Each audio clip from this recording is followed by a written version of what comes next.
community leaders and elected officials that get together before the campaign season starts, and we discuss, you know, who we're going to support. And by and large, we stick with incumbents.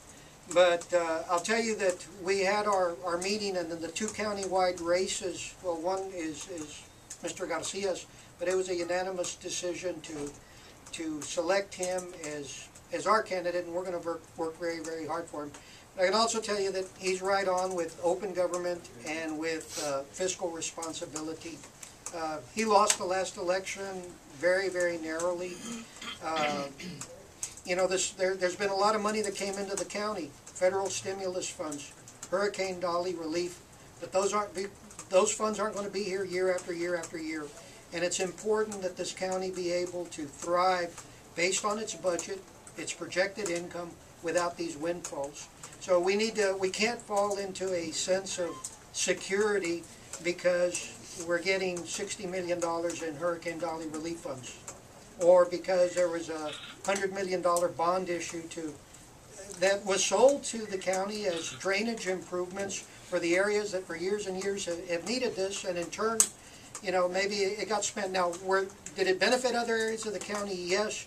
But as a taxpayer, we all understood that there were some critical needs in the county, and they perhaps weren't addressed as well as they should have. I've had many opportunities to talk to Ramon in the months leading up to this when we thought he was the only candidate, and I am convinced he doesn't need this job. It's going to be a headache for him. And the concern that I have as a taxpayer is that, you know, I want people in office that they're not looking for the position to benefit themselves or to serve themselves. And I think this man, he doesn't need this job. He's a very successful attorney. He's had success throughout his career. And I am convinced, and I think the members in our community are convinced, he's doing this for the right reasons. And, you know, it's time to start changing the image of this county. We've got to let people around the state know that we're serious about good government. And I think he's going to be the man to lead us in that direction. Thank you, Mayor. I got a question. Why do you want the job? I mean, you got everything you need, life's going well, and it's like the mayor said, it's going to be one big headache for you. Well, that's probably, I don't have, I guess, a good logical response. But, I mean, why did I get involved in representing those 23 public bodies that didn't really, the compensation was not the reason. You know, you start getting involved because you care about the community, you care about what happens around you, and if you don't get people in there that care, that are responsible, somebody else is going to be there. Somebody's going to be out there making those critical decisions that affect all of us. And I believe that it's not just something that I needed to do, but I believe it's something that all of these gentlemen that have been elected by the various communities believe in, and everybody out here in this Hidalgo County area should also have something to do with helping better our county. And you already got the experience. 4 years of on-the-job experience, yes, sir. So you're the one supposed to be there. Thank you. Now, this is the kind of questions that I like. Judge, in your first term, you drew a lot of attention and I think a lot of support. You said that you would not take your county salary as judge. Will you do that if you're elected this time? I don't want to make a commitment on doing or not doing that at this time. I don't really think it matters where the money comes from, whether it comes from my office or the county or whatever, but I've always been involved in making what I believe are to be substantial contributions to many, many, many worthwhile projects here in this county, and I intend to keep on doing that. Judge, you talked a lot about, in your release, about responsible spending. How do you balance that in a county, obviously, where the needs are so great? Obviously, you've got the courthouse, which I think the mayor is very interested in, find out what's going to go on with it. You've got, obviously, you know, the Hidalgo County Loop, which you were also involved in. How do you balance the needs of the county versus, obviously, the tax base?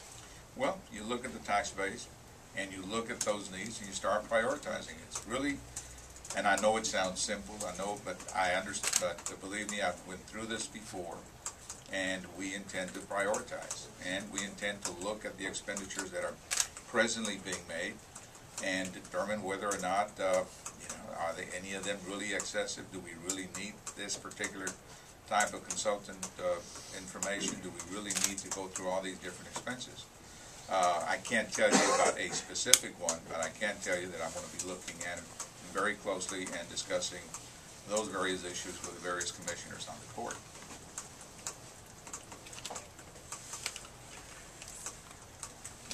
You got to stay within your means. You can't spend more than what you have. Do you have any specific ideas regarding the status of the courthouse and what you envision might be needed to either improve it or expand it, or? I'm not sure there's much that can be done to improve the present courthouse. I mean, it was built in 1953 or 54. That's a long time ago. That's about 55 years old. It has served us well, very well, in fact. I know that there's a lot of discussion that has been going on about the need to build a new one. I haven't really been involved in those discussions. My involvement has really been more along transportation by serving on the RMA. Having been appointed by County Commissioner Joe Flores to serve on that RMA board, that's what I've been spending my community time on. And if any of you want to know about the RMA board and the project, it's needed.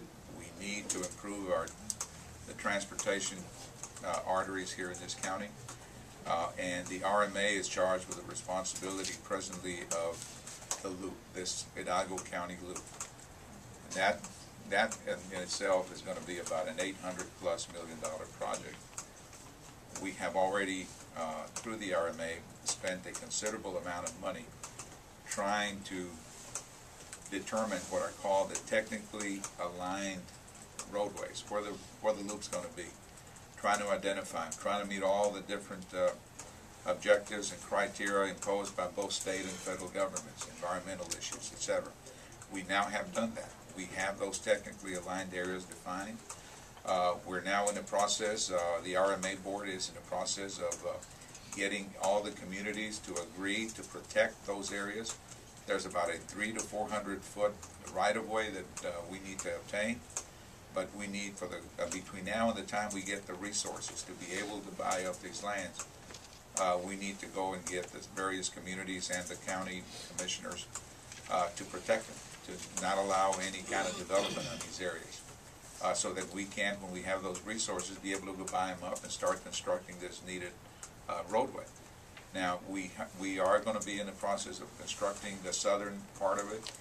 That's going to be the loop that extends, well, that connects mainly the Donna Bridge, the Mercedes, the Donna Bridge, the Progreso Bridge, the FAR Bridge, the now recently opened, as of today, the Ansalduas Bridge, and connecting it all the way up to Penitas to the Expressway 281. That's going to be the southern part of the loop. That's what we have been working on. And that's what many of your tax dollars, through the form of license fees, have been funding.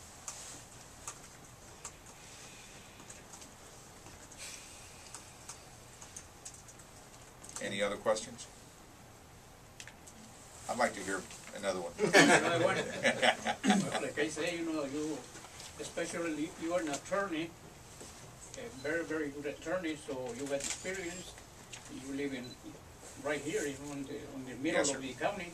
So, I mean, I don't see no other person, getting involved. Well, thank you, sir.